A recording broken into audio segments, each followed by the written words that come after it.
Assalamualaikum warahmatullahi wabarakatuh. Salam sejahtera untuk kita semua. Perkenalkan, nama saya Muhammad Kamaluddin Hanif. Saya adalah mahasiswa Pendidikan Agama Islam, Fakultas Agama Islam, Universitas Islam 45 Bekasi, semester 3. Dalam kesempatan ini saya ingin mempresentasikan materi yang berjudul Strategi Pembelajaran Aktif untuk Meningkatkan Pemahaman Nilai-nilai Keislaman. Tugas ini ditujukan untuk memenuhi salah satu tugas dari mata kuliah aplikasi komputer yang diampu oleh dosen Bapak Dr. Setio Supratno MT. Oke, ayo kita ke slide berikutnya. Di sini ada latar belakang. Pendidikan agama Islam memiliki peran strategis dalam membentuk peserta didik yang tidak hanya memahami Islam secara kognitif saja, tetapi juga mengamalkan nilai-nilainya dalam kehidupan sehari-hari. Namun praktik pendidikan PAI di lapangan masih banyak bersifat tekstual dan berpusat pada guru atau teacher center, sehingga menimbulkan kesenjangan antara pengetahuan dan implementasi perilaku. Karena itu, diperlukan strategi pembelajaran aktif untuk menumbuhkan pemahaman dan internalisasi melalui proses belajar yang lebih partisipatif dan bermakna. Konsep pembelajaran aktif atau active learning adalah pembelajaran yang mengajak pembelajar untuk berperan lebih aktif. Dalam pembelajaran ini, mayoritas proses pembelajaran dikendalikan oleh pembelajar. Peran guru lebih banyak bersifat sebagai fasilitator. Hal ini dikemukakan oleh Mel Silberman dengan mengatakan, "When learning is active, students do most of the work. They use their brain, studying ideas, solving problems, and applying what they learn." Di sini ada tantangan penerapan strategi pembelajaran aktif atau pembentukan atau penyusunan strategi pembelajaran aktif. Salah satu tantangan utama dalam penerapan strategi pembelajaran aktif adalah kebutuhan kesiapan siswa dan guru dalam proses belajar yang lebih menuntut partisipasi tinggi.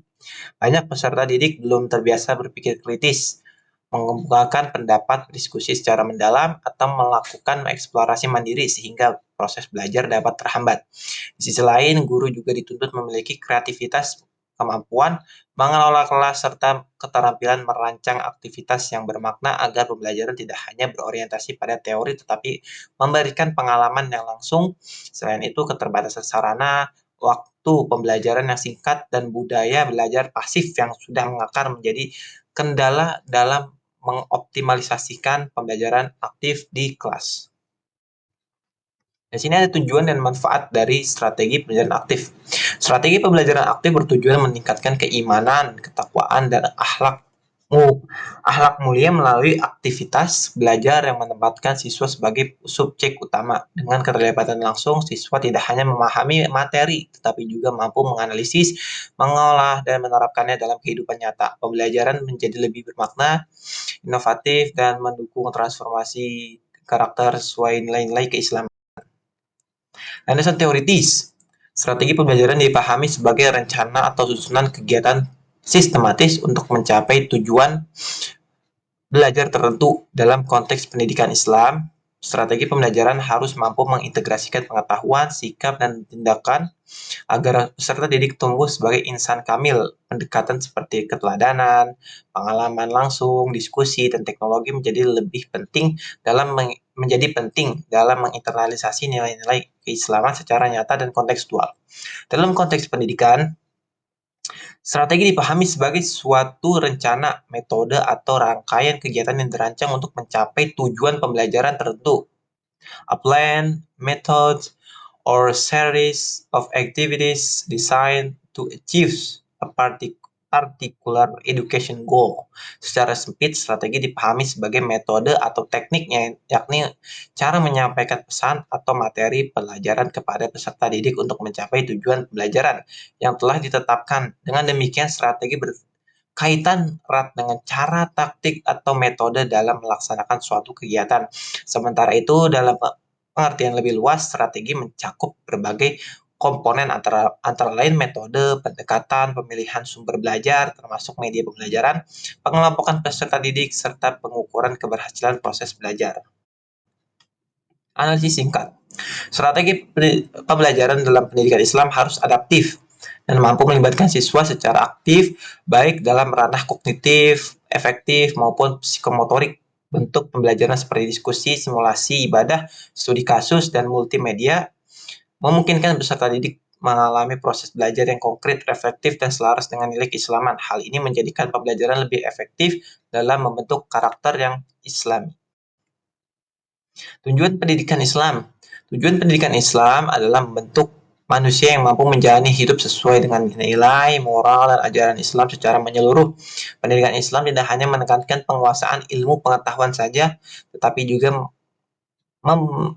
juga pembentukan karakter dan akhlak mulia agar peserta didik tumbuh sebagai pribadi yang beriman, bertakwa, serta mampu mengimplementasikan nilai-nilai Islam dalam kehidupan nyata dan dengan demikian, pendidikan Islam bertujuan melahirkan generasi yang seimbang secara intelektual, spiritual, moral, sosial sehingga dapat berkontribusi positif dalam masyarakat sebagai hamba Allah sekaligus khalifah di muka bumi. Fokus pembahasan pada kali ini adalah pada pengembangan strategi pembelajaran aktif dalam konteks pendidikan agama Islam di sekolah dan berikut beberapa teori pembelajaran aktif. Yang pertama ada teori pembelajaran berbasis masalah atau problem based learning.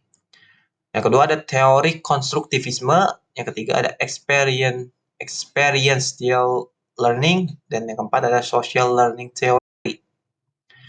Sini kita masuk terlebih dahulu dalam teori pembelajaran berbasis masalah atau problem based learning. PBL mendorong siswa memecahkan masalah atau problem solving secara ilmiah sehingga mereka memperoleh pemahaman mendalam terhadap persoalan sekaligus mengembangkan kemampuan pemecahan masalah.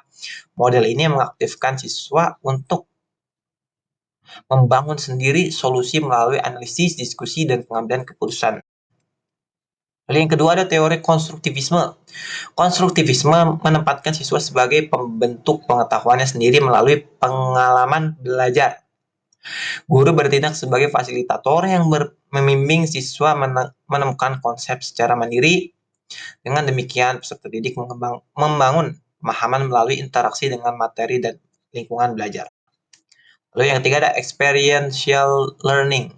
Experiential learning mendefinisikan belajar sebagai proses pembentukan pengetahuan berdasarkan pengalaman nyata. Model ini mendorong siswa mengeksplorasi, bertanya, mengambil keputusan, dan menerapkan apa yang dipelajarinya dalam situasi dunia nyata. Pengetahuan terbentuk melalui refleksi dan transformasi pengalaman. Lalu sini ada yang ketiga ada social learning theory. Teori pembelajaran sosial menjelaskan bahwa siswa belajar melalui observasi dan imitasi terhadap perilaku orang lain yang mendapatkan hadiah atau reward atau juga punishment atau hukuman. Lingkungan sosial guru, teman, dan keluarga menjadi sumber pembelajaran moral dan perilaku Islami yang efektif.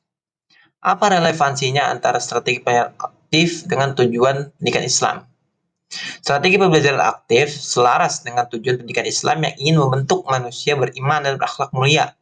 Pembelajaran aktif memungkinkan siswa tidak hanya mengetahui nilai Islam secara teori atau tekstual saja, tapi juga mengalami dan mempraktikkannya melalui proyek sosial seperti simulasi ibadah atau kegiatan kolaboratif. Dengan demikian, nilai Islam menjadi pedoman nyata dalam kehidupan sehari-hari. Dan sini kita sampai kepada kesimpulan. Pembelajaran aktif merupakan pendekatan yang sangat efektif dalam pendidikan Islam karena mampu meningkatkan pemahaman sekaligus menginternalisasi nilai-nilai keislaman melalui pengalaman refleksi, dan keterlibatan langsung siswa.